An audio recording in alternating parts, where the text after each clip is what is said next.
C'est à l'initiative de la coordination UPS de la commune de Diourbel, dans le cadre de ces activités culturelles, que nous nous réunissons pour écouter une conférence de notre ami Cheikh Tidiane Sy, conférence que je suis heureux de présider. Vous me permettrez alors de féliciter très chaleureusement nos camarades de Diourbel, toujours présents en bonne place dans le grand combat que mène notre parti pour l'amélioration de la condition de l'homme sénégalais. Est-il besoin de vous présenter les conférenciers? Sans doute pour respecter l'usage, car Cheikh Tidiane Sy n'est pas un inconnu. Il est né à Tivaouane d'une grande famille, dépositaire d'un immense héritage culturel islamique qui confère à sa ville natale son rayonnement. Son père, prestigieux et vénérable Cheikh Tafsir el-Coran, fut responsable des années durant de la préservation et de la défense de cet héritage spirituel. Élevé dans la pure tradition de sa famille, Cheikh Tidiane Sy entreprend dès sa jeunesse la quête du savoir. D'abord, il apprend le Coran, parole de Dieu. Précoce et d'une intelligence extraordinaire, il étonne et émerveille ceux qui l'approchent.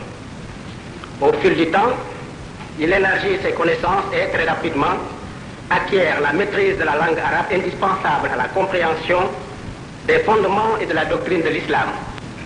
Dans le même temps, toujours poussé par son désir irrésistible de percer le voile de la science, il apprend le français et l'assimile sans difficulté. Désormais, il est suffisamment armé pour assurer dans un monde en perpétuelle évolution la continuité de la grande mission de salut assignée aux siens. Père l'aimait beaucoup, lui témoignait d'une confiance sans limite que d'aucuns, mal avertis, considéraient comme une marque de faiblesse du calife à l'endroit de l'un de ses plus jeunes enfants.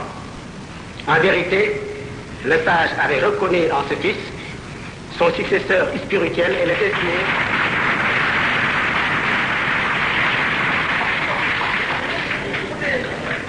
Le sage donc avait reconnu en ce fils son successeur spirituel et le désigné de cette façon à son entourage et à l'opinion publique. En 1945, Cheikh Tidiane, qui grâce à sa solide culture connaît l'histoire de l'humanité, largement informé sur les événements mondiaux de son époque, enthousiaste, généreux, et sans doute influencé comme tous les jeunes de sa génération par le vaste mouvement de libération nationale et d'émancipation qui secoue l'Afrique et l'Asie. La politique lui apparaît alors comme un moyen de participation à celui-ci.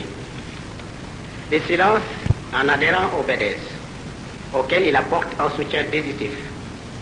Son activité est débordante. Cependant, sa soif de liberté et de progrès ne sera pas étanchée par la réforme institutionnelle introduite par la loi cadre.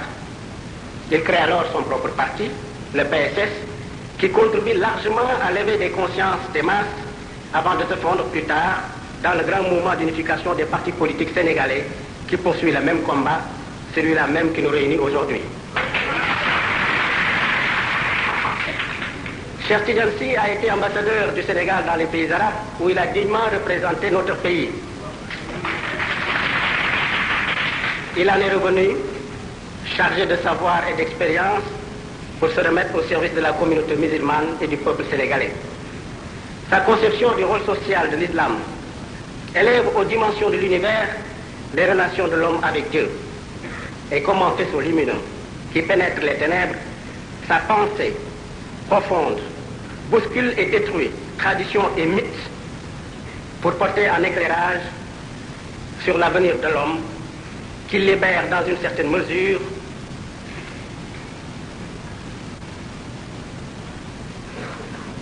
le thème de la conférence qu'il se propose de nous développer, l'islam et le monde, est très certainement à cet égard assez édifiant. Mais pour ne point vous priver plus longtemps du plaisir d'écouter le conférencier, je lui cède le micro. Cheikh Tidiane Sy, vous avez la parole.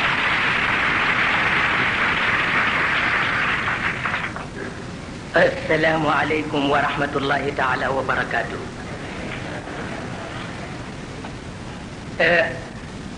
Je me sens un peu gêné, un peu insuffisant même. Le grand mystique l'a dit, moi dont vous connaissez les infirmités.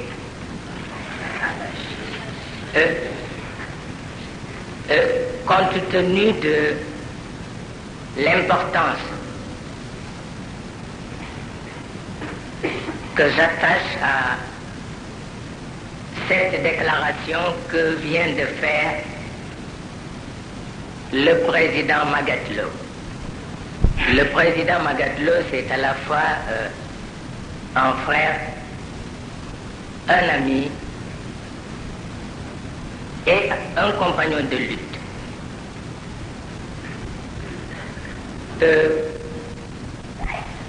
C'est peut-être par fausse modestie que j'ai toujours été contre tout ce qui est exigence protocolaire. Mais aujourd'hui, il s'agit d'autre chose. Il s'agit de sentiments de fraternité. Il s'agit de marques d'amitié. Je ne sais pas comment remercier le président Magatlo de ses bonnes paroles, de sa gentillesse. Je ne sais comment remercier les organisateurs, les responsables politiques, responsables gouvernementaux, les jeunes de toute vocation, les frères, les amis et principalement l'homme que nous avons ici à la tête de la région qui est un cousin et un ami, le gouverneur Ali Diouf.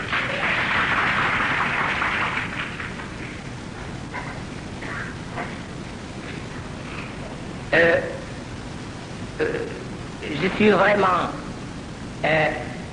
très touché et très fier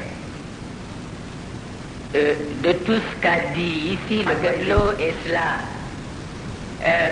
sans pour autant oublier que l'homme n'est autre chose qu'élément de synthèse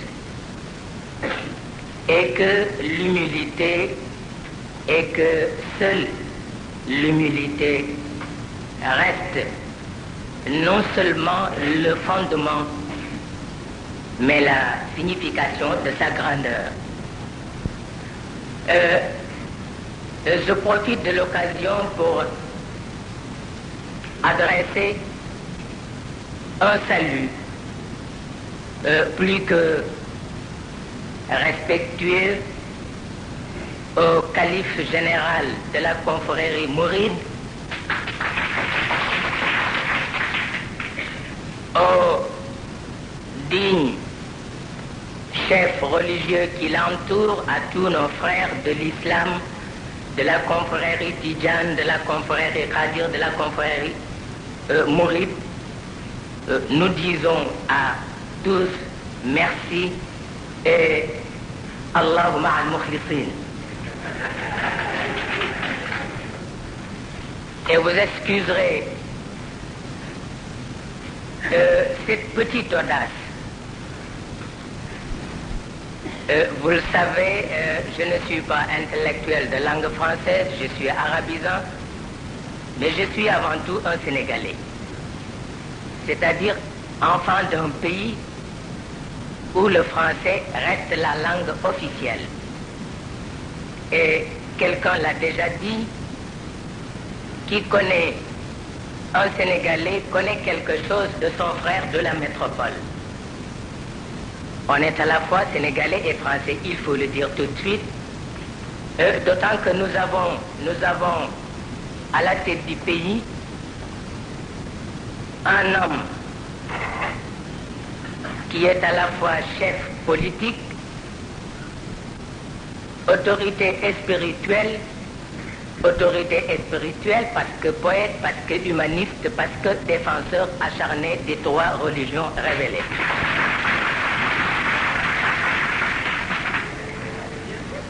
Un homme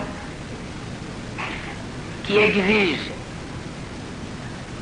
que tout Sénégalais ait accès aux différentes expressions, aux différents modes de pensée, afin qu'un jour, même lointain, l'unité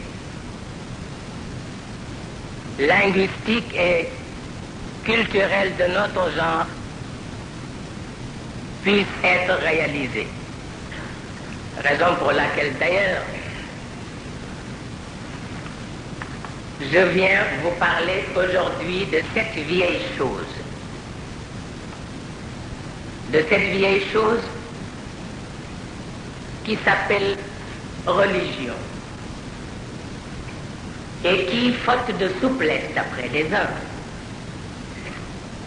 ou d'interprétation objective d'après les autres, c'est presque la même chose. Cette vieille chose qui devient de plus en plus encombrante. Mais la religion, en tant que source de grâce,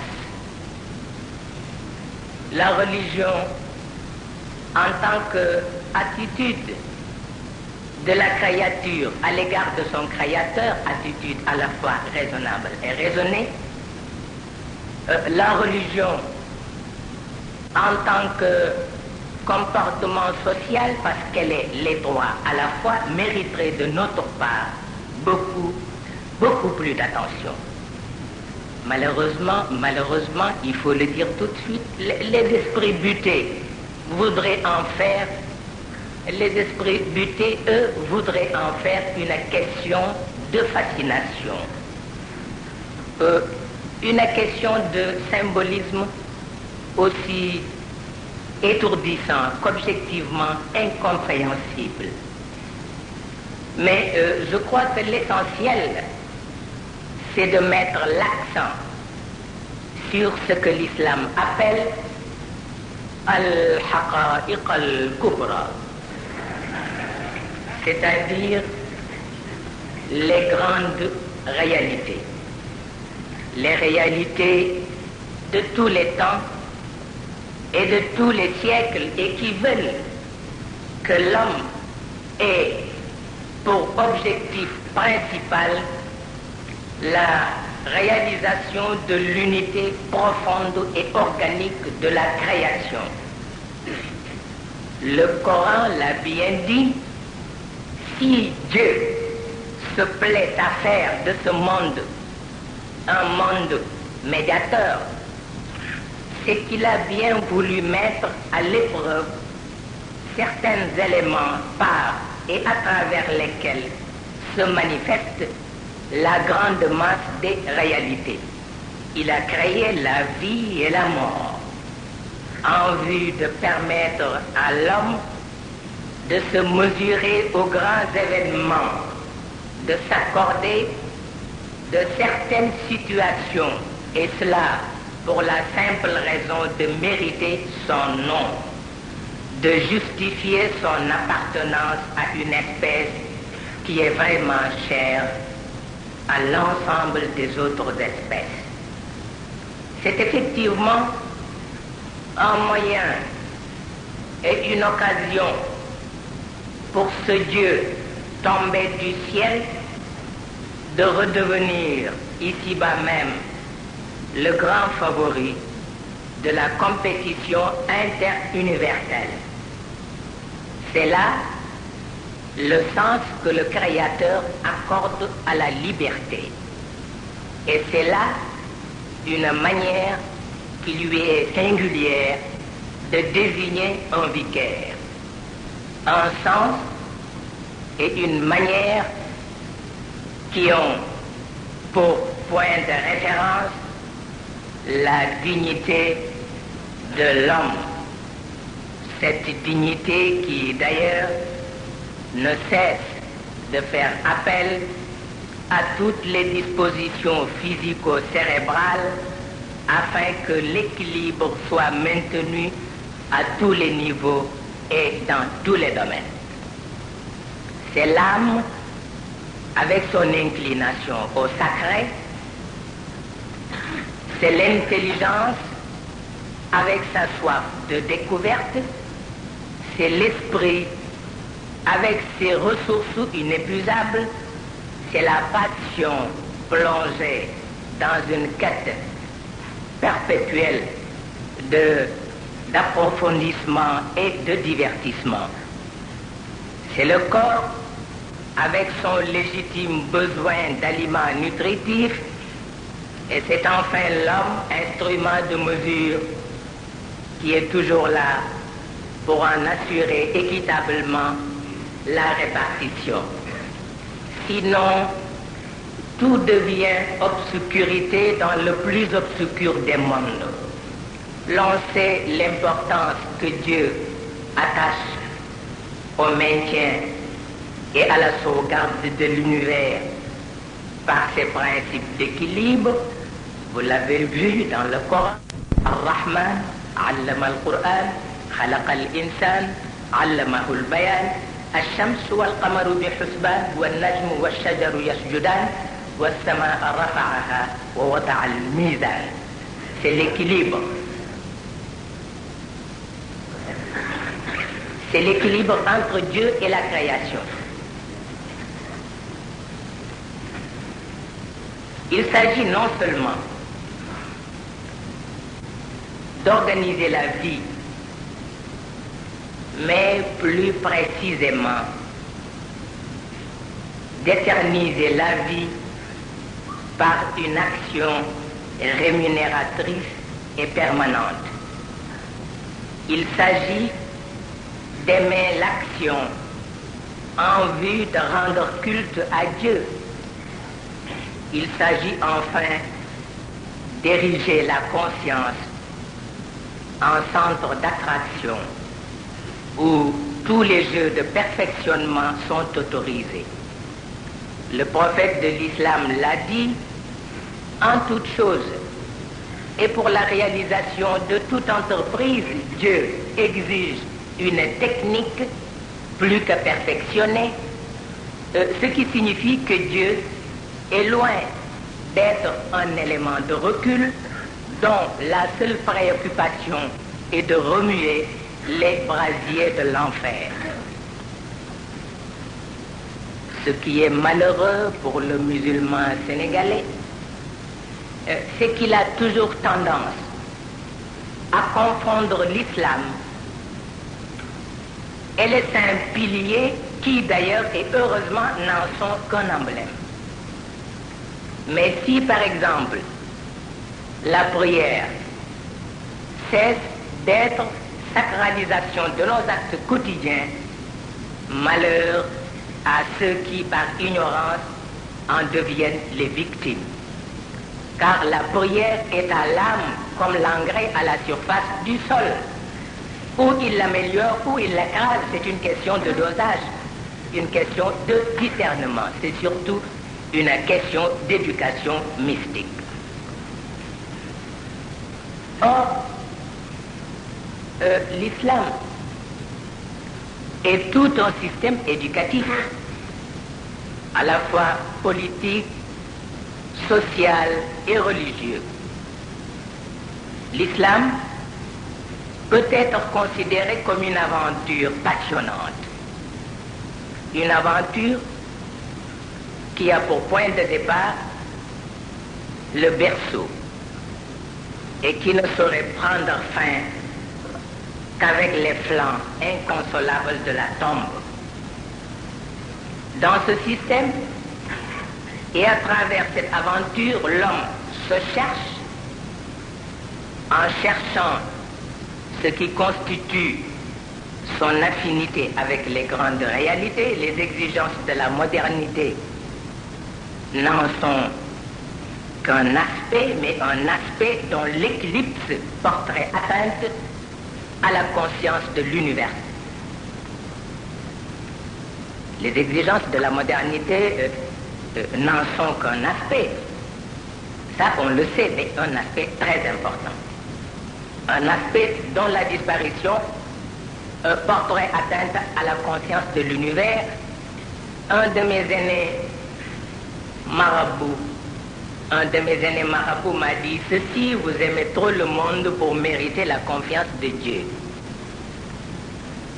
Je lui ai répondu alors: vous détestez trop le monde pour mériter le vicariat de Dieu.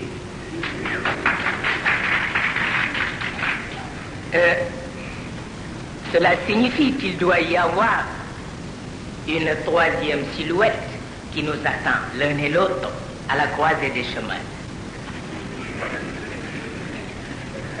Et c'est la fameuse loi du juste milieu dont nous parle souvent le grand Cheikh Ahmed Tijani. Toute la question est là. Où c'est Dieu qui est créateur de toutes choses, ce qui indubitablement invite à voir en toutes choses l'image de son omnipotence.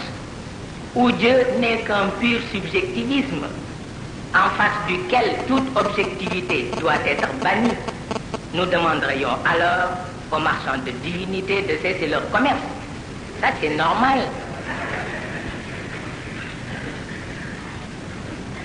Un grand historien à qui on a posé cette question: qu'est-ce qui a provoqué la décadence de la civilisation musulmane? Vous voyez, la question est à la fois grave et importante.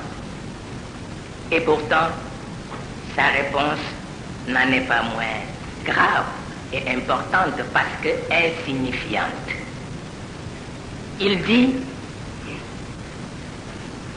parce qu'il y avait absence de charbon. C'est la cause de la décadence de la civilisation musulmane. Parce qu'il y avait absence de charbon.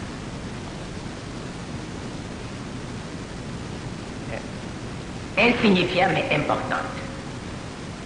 Cela veut dire qu'il suffirait d'écarter l'un des principaux éléments qui composent la nature pour précipiter la chute du monde. Je crois que le problème est beaucoup plus sérieux que ne le devinent les musulmans eux-mêmes.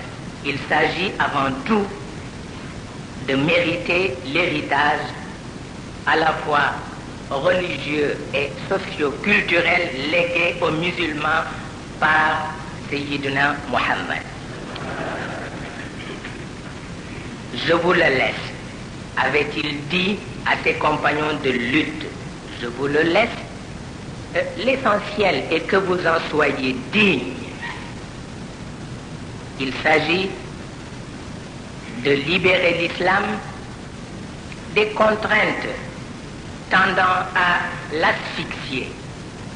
Il s'agit surtout d'écarter les fausses interprétations qui risquent de compromettre dangereusement son existence.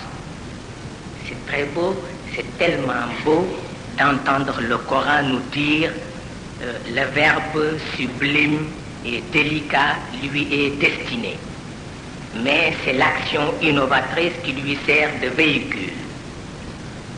C'est là, en résumé, toute la signification de la mission mahométane. Maîtriser le verbe de sorte qu'il reste le fondement du dialogue entre créature et créateur, dialogue entre les hommes, dialogue entre la société et la nature. Mais que ce dialogue soit authentifié par une action concrète et parfaitement réaliste. L'exemple du roi David est là, fourni par le Coran, agissait en guise de reconnaissance. Il n'a pas dit crier comme on fait aujourd'hui dans les mosquées, dans les réunions religieuses. On crie, on n'agit pas. Mais Dieu a dit à la famille de David, agissez en guise de reconnaissance. S'il est tentant pour un sous-développé d'être à la fois bavard et maladroit, il n'en est pas moins vrai que les incantations n'ont jamais fait le bonheur des dieux. Le plus grand ennemi de l'homme, c'est l'ignorance. Bien sûr, ignorance n'est pas forcément absence de culture, mais les éléments d'une culture dont on ne se sert plus est aussi un signe inquiétant de l'ignorance. C'est le cas de certains traditionalistes qui ne comprennent pas encore qu'il est des notions dont la complexité invite perpétuellement à un réexamen profond des différentes situations. Les années passent, d'autres arrivent avec leur cortège de réalité. Mieux vaut rester sur ses gardes pour ne pas tomber dans le piège. Soyez partisans de Dieu, nous dit le Coran, c'est-à-dire nous conformer à toutes les lois dont dépend essentiellement la marche des choses. Être trop juif, trop chrétien ou trop musulman, cela risque de nous basculer dans le vide du sectarisme. Soyez partisans de Dieu si vous voulez vivre en paix. Sûrement, ce qui se passe à Jérusalem et à Belfast exige une autre explication. Le rapport des sages de l'OUA est là pour en apporter une preuve. Aux habitants de la planète Terre de savoir ce qu'ils veulent. Dieu n'a-t-il pas mis à leur disposition tous les moyens nécessaires pour la sauvegarde de leur unité? Évidemment, concevoir un monde sans obstacle, serait ignorer la nature même des choses. Mais qu'il me soit permis de préciser ici, de proclamer solennellement que les événements historiques qui ont tant secoué le monde n'ont qu'une incidence symbolique sur les grands principes que la voix du prophète n'a cessé d'enseigner et de vulgariser. Teilhard de Chardin, bien que considéré comme un lyrique par certains polémistes occidentaux, parce qu'ils sont des polémistes, n'en est pas moins un homme qui a toujours préconisé quelque chose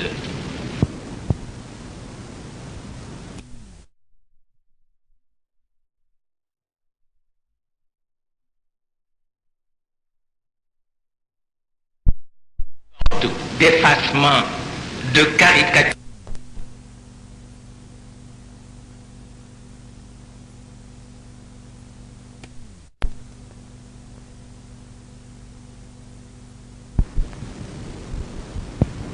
Qui a toujours préconisé quelque chose qui serait de nature à subjectiver l'objectivité, à objectiver la subjectivité.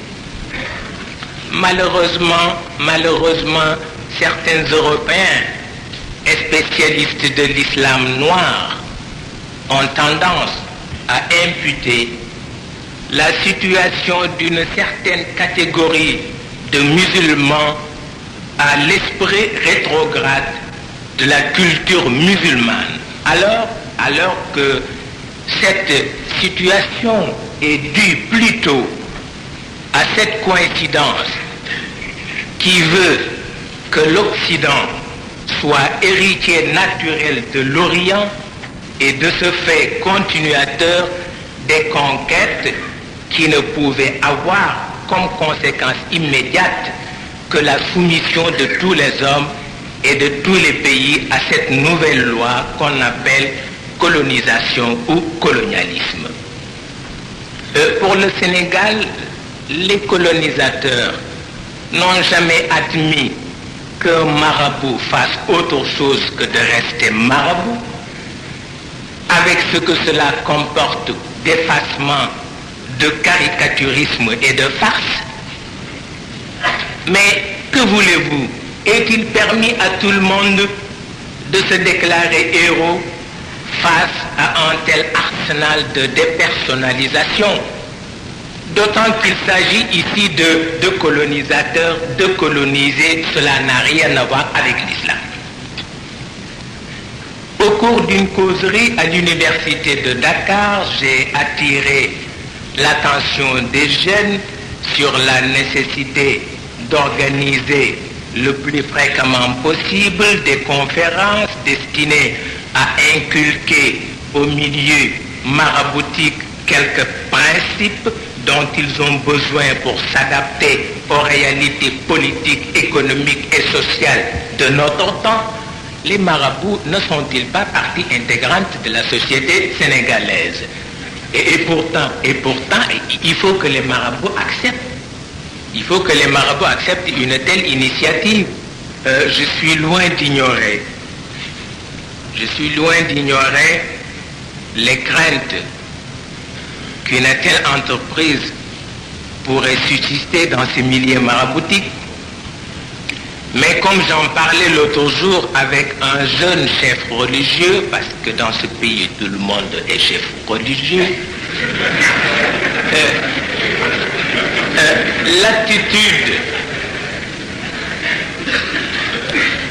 l'attitude de certaines jeunesses qui consiste à critiquer sans pour autant apporter sa contribution à la reconversion des mentalités devient de plus en plus inquiétante. Un grand sociologue américain nous dit qu'il y a là une escroquerie morale, des gens qui parlent d'une société à laquelle ils n'adressent même pas la parole. Je l'ai dit quelque part, il est 10 fois plus facile d'être dispensateur d'injures que d'être contestataire de vocation. La contestation, qui est considérée par les grands de la pensée comme la conséquence d'une découverte inaliénable, la découverte d'une seconde vérité, cette contestation ne saurait servir de prétexte à des agissements plus ou moins douteux, plus ou moins condamnables. Face à cette seconde vérité, la révolte des jeunes et l'amertume des parents doivent être soumis à la rigueur d'une psychologie, la psychologie des profondeurs. Pourquoi les jeunes d'aujourd'hui sont-ils si différents physiquement et moralement de leurs parents? De nombreux penseurs européens et américains ont essayé de répondre à cette question. Il s'agit de permettre à la génération montante de vivre la troisième grande révolution de l'humanité. Après l'invention de l'imprimerie et la mise en application de l'alphabet, la découverte du cinéma, de la télévision et de tout ce qui a rapport à l'avènement de l'électronique ne peut que forger un type de jeune dont l'appartenance à notre espèce reste à définir. Dans le continent européen, il y a actuellement une autre race, la race des jeunes. Mais les réalités biologiques de l'homme sont telles qu'avec l'âge, tous ces jeunes connaîtront un jour la même amertume. Ils se verront dans la contrainte de faire face à une autre révolte. Quoi de plus tragique que de prendre conscience de la destinée du monde? Mais la voix de Dieu nous invite toujours à l'optimisme. Comme disait un grand poète français, la toile de Picasso se plaint des taches et de la saleté dont elle est constamment imbibée parce qu'elle ignore que sans cela, elle perd sa chance d'être un chef-d'œuvre.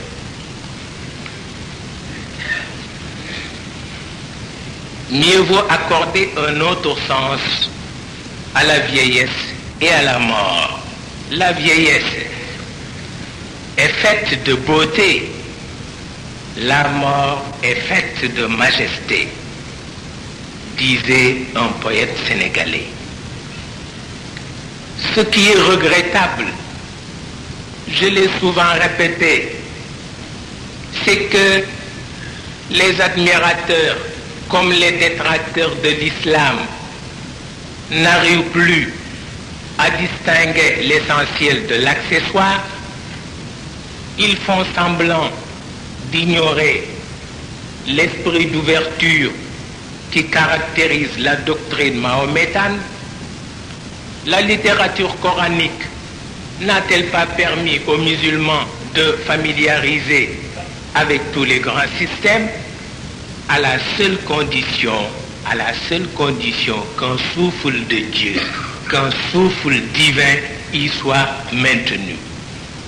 Le Coran l'a dit au prophète, lis au nom de Dieu. Lis au nom de Dieu. Iqra bismi rabbik. Lis au nom de Dieu, ce qui nous amène à déclarer avec force que le péché de la laïcité réside plus essentiellement dans sa position de neutralité. C'est pas un péché, ça, il faut le dire tout de suite, sinon je risque d'avoir tous les laïcs sur le dos. Le péché de la laïcité réside plus essentiellement dans sa position de neutralité, péché qui d'ailleurs est déjà atténué par l'affiliation de certains laïcs aux différentes confessions. Lis au nom de Dieu, cela signifie qu'il ne peut y avoir de grâce si dès le départ Dieu se voyait dans la lignée des infortunés. Mais ne l'oublions pas, la critique est aisée, une vérité absolue est loin d'être établie dans les systèmes en perspective. Un marabout est méprisable parce qu'il exploite honteusement ses talibés.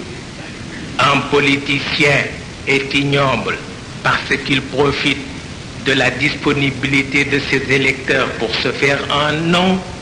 Un colonialiste est exécrable. L'intellectuel est mis à l'index du fait qu'il est conditionné par ceux-là même qui lui refusent son originalité.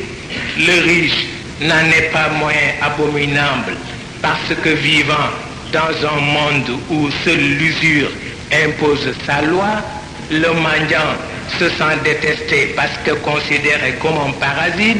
On pourrait en dire autant sur le compte de tout le monde.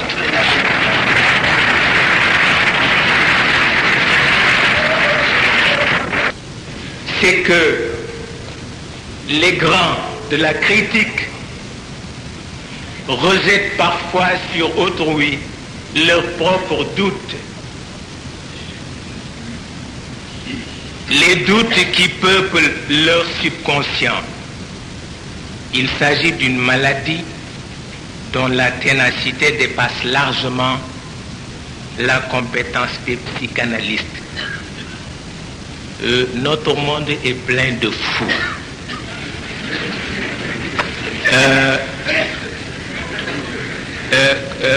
Khrouchtchev l'a dit un jour au président Nasser, c'est le président Nasser lui-même qui m'a raconté cette petite histoire.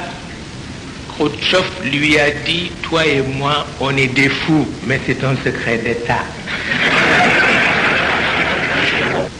D'où la nécessité d'un enseignement hors série. Jacques Maritain l'a affirmé pour le compte de la chrétienté. Jacques Maritain nous dit il y a une inspiration d'ordre surnaturel à laquelle les dons du Saint-Esprit nous rendent dociles et qui présuppose la charité. Elle élève les âmes saintes au mode surhumain d'agir qui fait la vie mystique. Mais dans l'ordre naturel aussi, il y a une inspiration spéciale qui, elle aussi, est au-dessus de la délibération de la raison et qui procède, comme le notait le grand philosophe Aristote, de Dieu présent en nous. Le Coran nous dit ceci, c'est un bout de lumière par lequel Dieu oriente ses grands serviteurs, d'où ce que les Occidentaux appellent le secret des réussites périlleuses.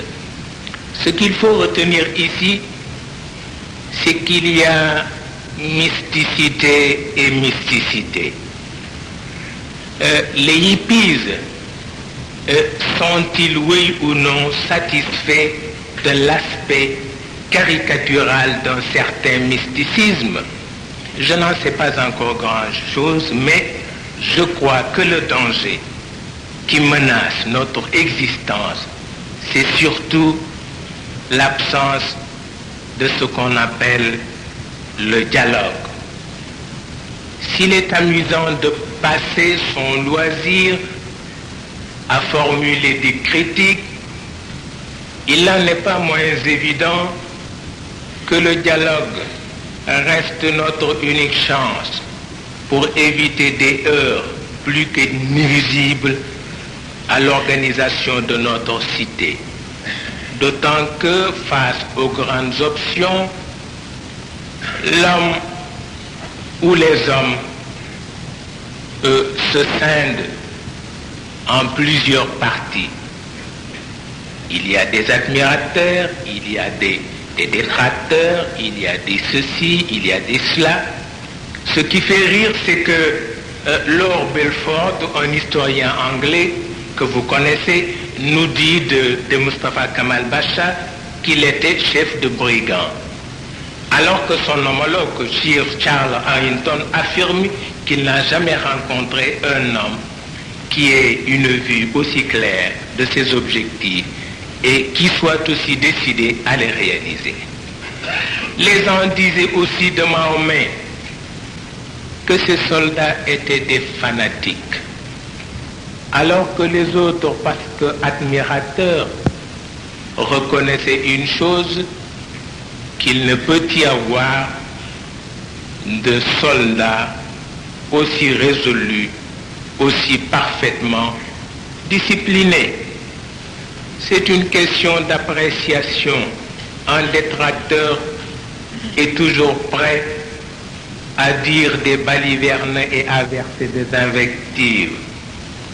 Mahomet, que l'on connaît avec son Coran et ses 600 millions d'adeptes, est loin d'être un simple fanatique. Le poète l'a dit, sa vie, son recueillement, ses blasphèmes héroïques contre les superstitions de son pays, son audace à affronter les fureurs des idolâtres, sa constance à les supporter 15 ans à la Mecque, son acceptation du rôle de scandale public et presque de victime parmi ses compatriotes, son éloignement, enfin, sa prédication incessante, ses guerres inégales, sa confiance dans les succès, sa sécurité surhumaine dans les revers, sa longanimité dans la victoire, son ambition toute d'idées, nullement d'empire, sa prière sans fin, sa conversation mystique avec Dieu, sa mort et son triomphe après le tombeau attestent plus qu'une imposture, une conviction.